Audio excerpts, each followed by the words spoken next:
میں کہتا ہوں کہ جس سے بھی آپ پیار کرنے لگ جاتے ہیں نا، جس سے بھی آپ پیار کرنے لگ جاتے ہیں، وہ کہیں نہ کہیں آزما ضرور لیتا ہے، وہ ناز اٹھوا لیتا ہے، اسے پتہ ہوتا ہے نا میرے اٹھائے جا رہے ہیں، اٹھوا لیتا ہے۔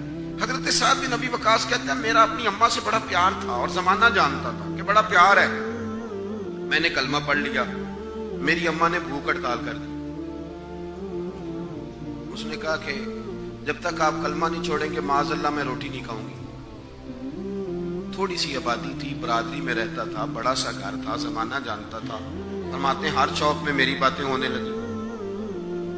تیسرا دن ہو گیا، اماں نے روٹی نہیں کھائی۔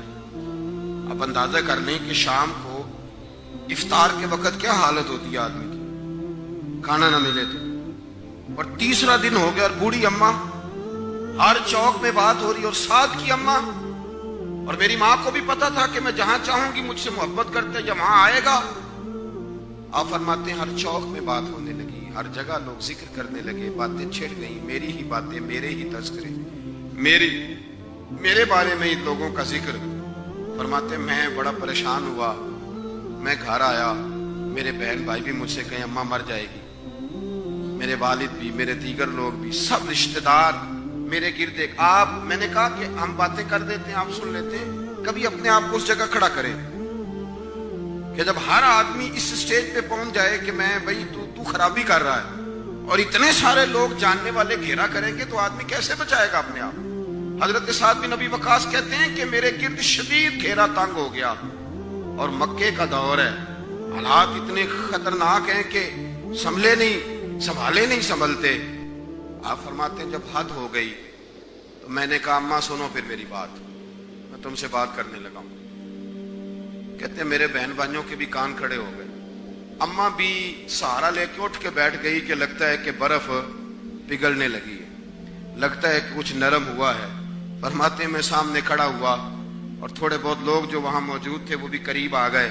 میں نے کہا اماں تیرا اور میرا پیار زمانہ جانتا ہے، اور دنیا کو پتا ہے کہ میں وہ بیٹا ہوں کہ جس کی لوگ مثالیں دیتے ہیں۔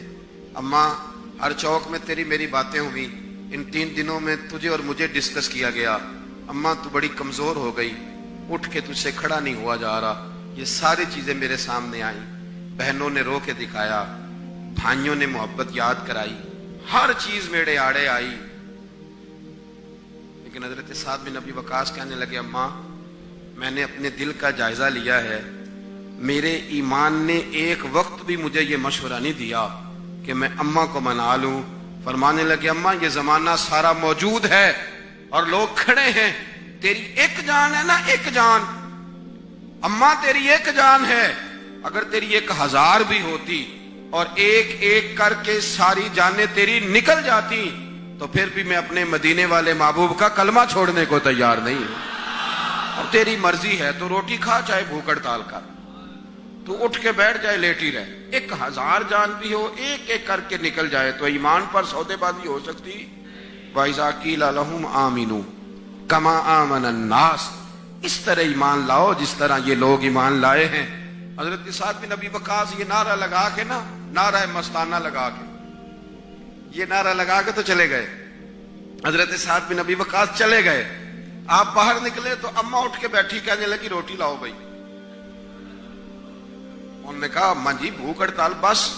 کہنے لگی میرا ہی تو بیٹا ہے نا، میں نے پیدا کیا، میں نے پالا ہے، میں رگ رگ سے واقف ہوں، میں جیسے کہتی تھی ویسے کرتا تھا، میں جیسے چلاتی تھی ویسے چلتا تھا۔ اس نے کہا تھا نا عشق ایک ڈھونگ ہے، تو میں نے کہا تجھے عشق ہو خدا کرے، پھر کوئی تجھے اس سے جدا کرے، تو اسے تسبیحوں پہ پڑھا کرے، تو اسی کا نام جپا کرے، تو گلی گلی پھرا کرے، پھر میں کہوں کہ عشق ایک ڈھونگ ہے اور تو نہیں کہا کرے۔ فرمانے لگی کہ میں جانتی ہوں، مجھے پتہ ہے میرا بیٹا ہے، میری گود میں پلا بڑا ہے، میں جیسے کہتی تھی ویسے کرتا تھا، لیکن اگر میرے سے بڑھ کر بھی کسی سے پیار کرنے لگا ہے تو کچا نہیں کرنے لگا، یہ سچائی کرنے لگا ہے۔ اب یہ واپس لوٹے گا۔ میرے دوستو ان لوگوں نے جو مثالیں قائم کی ہیں نا، انہوں نے جو امت کو رنگ دیا ہے، انہوں نے جو انداز، حضرت ابوبکر صدیق نے نا سارا مال دے دیا تھا حضور کی بارگاہ میں، کتنا جی؟ حضرت عمر نے، بولتے کیوں نہیں آپ؟ زکوٰۃ کتنے فیصد ہے؟ آ لینے دے رمضان، لوگ 15 مفتیوں کے پاس جائیں گے مسئلہ پوچھیں کہ کوئی تو گنجائش دے گا ہی نا، ہنسنے کے لیے نہیں سمجھانے کے لیے عرض کر 15 کو مفتیوں سے، پھر یہ بھی بتائیں گے کہ وہ ایک دکان جو ہے نا میری، اس کا رٹا بھی چل رہا ہے تو وہ بھی ذرا دیکھ لیجئے گا کچھ بنتا ہے کہ نہیں بنتا۔ وہ تھوڑا سا ایک آدمی میرے ساتھ 5% کے پارٹنر بھی ہے، اب زکوٰۃ دینی ہے کہ نہیں دینی؟ 15 کو لوگوں سے جو کہ پوچھتے رہتے ہیں نا مجھ سے بھی، جب کئی دفعہ آتے ہیں تو کہتے ہیں وہ فلاں بھی جگہ گیا تھا، فلاں جگہ بھی گیا تھا، تو میں کہتا ہوں کہ پھر آپ چاہتے کیا ہے؟ آپ طے ہی نہیں کچھ کرنا چاہتے۔ 50% مال دینے کو آپ معمولی نہ سمجھیں۔ ہم جب یہ واقعہ بیان کرتے ہیں نا کہ حضرت عمر آدھا لے آئے تھے تو حضرت ابوبکر پورا لے آئے، تو ہم شان کو سمجھتے ہیں جناب صدیق اکبر کی ہی بہرحال زیادہ ہے، لیکن 50 والے کو بھی آپ معمولی، اب جو مثال دوں گا نا تو تب آپ سمجھیں گے۔ بھئی کروڑ روپیہ پڑا تھا آپ کے اکاؤنٹ میں اور آپ 50 لاکھ دے دیں اللہ کے راستے میں، ہو سکتا ہے؟ میں نے شاید پہلے بھی بات کی تھی، ایک دوست میرے پاس آئے کہنے لگے آپ دعا کریں اللہ مجھے دے تو میں اس کے راستے میں دوں گا۔ میں نے کہا یا اللہ اسے 1.5 کروڑ دے، یہ 1 کروڑ تیرے راستے میں دے دے گا، تو بھی گھورنے لگا جیسے آپ گھورنے لگے۔ میں نے اسے کہا میاں ابھی تو دعا ہو رہی ہے، اب تو دعا میں بھی آپ کے منہ سے آمین نہیں نکلا، یا اللہ 1.5 کروڑ دے 1 کروڑ تیرے، تو وہ کہنے لگا نہیں نہیں انشاءاللہ دیں گے۔ میں نے کہا نہیں آپ نہیں دیں گے، آپ تو آمین نہیں کہہ رہے صاحب، آپ کیسے دیں گے؟ ممکن ہی نہیں، ہمیں پتہ ہے آپ کو۔ تو وہ جب بینک سے آئے گا نا میسیج کہ حضرت وہ جو 20 لاکھ بالکل بدا ہوا تھا وہ آپ کا 18.5 ہو گیا، بڑی ٹینشن ہوتی ہے کہ 1.5 لاکھ کا میسیج آ گیا، ادھر گئی رقم، بڑا مشکل۔ ہم بات کر دیتے ہیں لیکن لوگ سمجھتے ہیں کہ یہ بڑا، بھائی 50%۔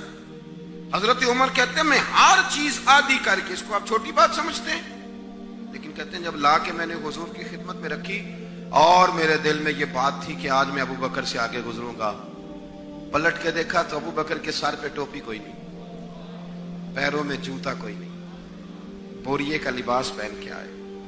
حضرت سیدنا عمر فاروق کہتے ہیں یار جواب کیا ہونے تھے، بات کیا ہونی تھی، جو نبی کریم نے سوال کیے تو سوالوں میں بڑا فرق تھا، سوالوں میں بڑا فرق تھا، تو جواب کیا ہوتا؟ فرمانے لگے مجھ سے حضور نے پوچھا کیا لائے ہو؟ میں نے کہا حضور آدھا۔ مجھ سے پوچھا کیا لائے ہو؟ میں نے کہا حضور آدھا لایا ہوں۔ اور فرماتے ابو بکر صدیق سے یہ نہیں پوچھا کیا لائے ہو، حضور فرمانے لگے ابو بکر گھر میں کیا چھوڑ کے آئے؟ اللہ کرے آپ کو سمجھ آئے، یہ نہیں فرمایا کیا لائے ہو، ابو بکر گھر میں۔ اور قربان جائیں جو اہل تصوف ہیں، جو تھوڑا بہت صوفیاء کو جانتے ہیں، وہ ذرا اس جواب کو دیکھیں گے تو رشک کریں گے۔ حضرت صدیق اکبر کہہ سکتے تھے حضور جوش تھا پیش کر دیا، کہہ سکتے تھے کہا لوگوں نے کیا چھوڑ کے آئے ہو، تو جناب صدیق اکبر نے نظر جھکائی اور گویا فرمانے لگے حضور میں کوئی کنگال تو نہیں نا، میں کوئی لاوارث تو نہیں نا، میں وہ تو نہیں نا جس کا کوئی پیچھے نہ ہو، حضور گھر بھرا ہوا ہے میرا، بھرا ہوا گھر چھوڑ کے آیا ہوں۔ کیا چھوڑ کے آئے ہو؟ یا رسول اللہ اللہ کو بھی گھر چھوڑ آیا ہوں، اللہ کے رسول کو بھی گھر چھوڑ کے آیا، میرا بھرا ہوا گھر ہے، میں کوئی کنگال ہوں، کوئی لاوارث ہوں کہ میرے پیچھے کوئی نہ ہو، بھرا ہوا گھر چھوڑ کے۔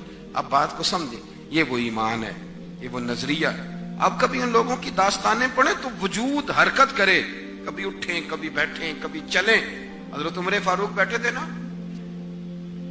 عارف رومی لکھتے ہیں کہ آپ بیٹھے تھے چھت پہ، تو یہ سادگی بھی ایک حسن ہے، سادگی بھی ایک، اس آدمی کو گمان ہو جائے نا میں اچھا نہیں لگ رہا، وہ 6 دفعہ بھی کپڑے بدلے تو وہ اچھا نہیں لگ سکتا، اس لیے کہ اسے ٹینشن بن گئی ہے کہ میں اچھا نہیں لگ رہا، تو سارا دن آئینے کے سامنے رہے۔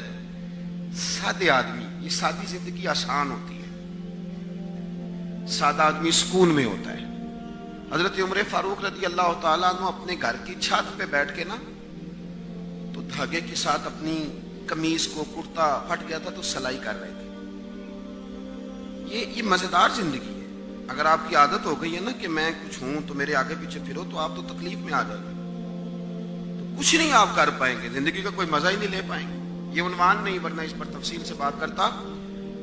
حضرت عمر چھت پہ بیٹھے ہیں اور سوئی دھاگے کے ساتھ نا اپنا کرتا سلائی کر رہے ہیں، تو آپ کی اہلیہ آ گئی چھت پہ، کہنے لگی یہ کیا کر رہے ہیں، مجھے دے دے۔ تو آپ فرمانے لگے تمہیں تو وہ کام بتاؤں گا نا مجھ سے نہیں ہوگا، تو یہ تو میں کر سکتا ہوں نا، تو یہ میں کر لیتا ہوں، تمہارے ذمہ اور بڑی ڈیوٹیاں وہ کرو۔ وہ خاتون کہنے لگی آپ کو پتا ہے کہ آپ کے چہرے پہ پسینہ کتنا زیادہ ہے، آپ بیٹھے بھی ہیں تو سورج کی طرف منہ کر کے بیٹھ گئے، پشتی کر لیجیے چھت پہ بیٹھے ہوئے، تو تم کہنے لگے اوہو میں نے تو غور ہی نہیں کیا کہ میرا تو منہ، یہ ملا رومی نے لکھا ہے، یہ میرا تو منہ اس کی طرف ہے سورج کی طرف، اور پھر اپنا رخ نہیں پھیرا، اپنا رخ نہیں پھیرا۔ دل میں بات آ گئی، سورج کو دیکھ کے فرمانے لگے او سورج تو نبی پاک علیہ السلام کے غلاموں کو بھی اتنی گرمی دکھاتا ہے، تو حضور کے غلاموں پر بھی اتنی گرمی کرتا ہے؟ آپ کی اہلیہ کہتی ہیں فاروق اعظم کی زبان سے جملے نکلے تو سورج نے اپنا رخ پھیر لیا، سورج نے اپنا رخ پھیر لیا۔